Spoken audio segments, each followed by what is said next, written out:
What makes me one of the best spiritualists on YouTube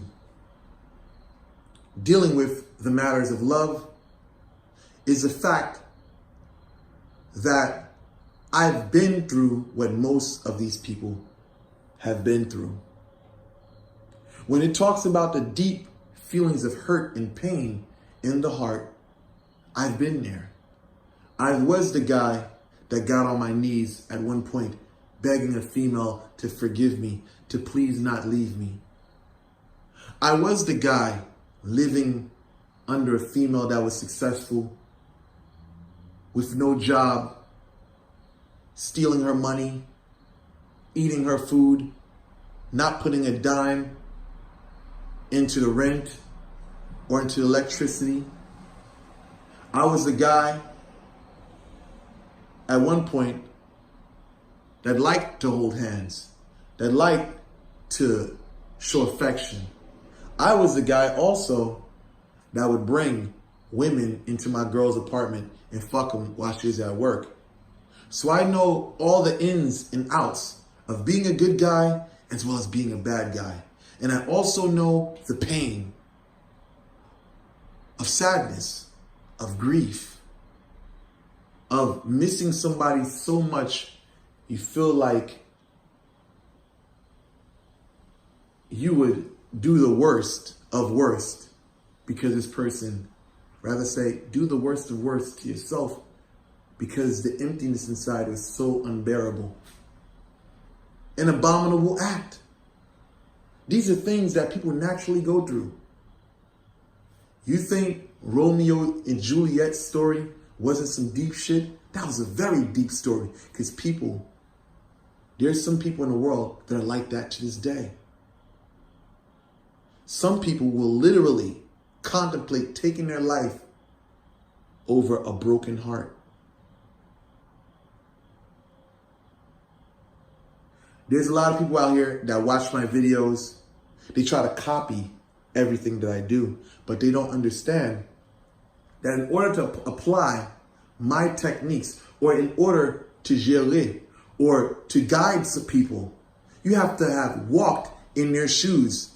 You can't be someone that has just been in just one situation for 20-something years and think that you can just guide people in different situations, domestic violence situations.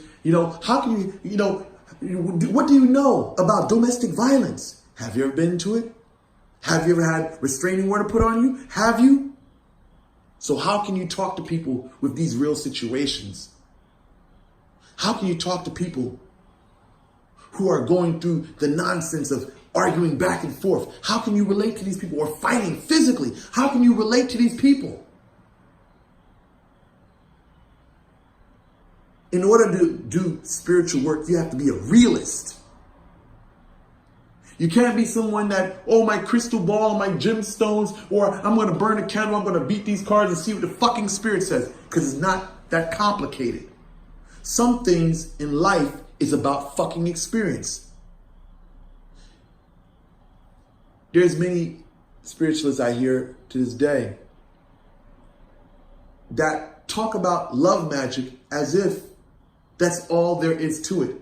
As if there is no discipline on one's behalf. Or as if there is no character management on their behalf that has to play a role in that. They don't understand that actions play a big role in one's success in doing love magic, or basically having a successful relationship. How can you be a spiritualist that talks about love or do love work and you are a bum?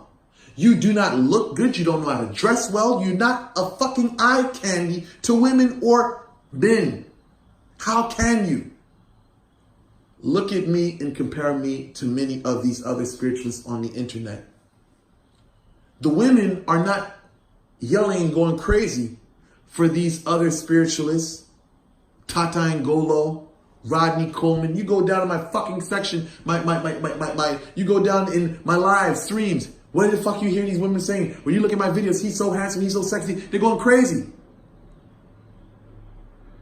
How can these unattractive people tell people how to become attractive, how to attract love into their life, or whether it's lust?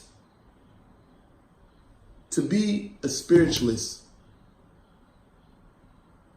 in the realm of love, you have to have experience. And this is what makes me one of the best spiritualists on social media, talking about the subject of love and matters of the heart.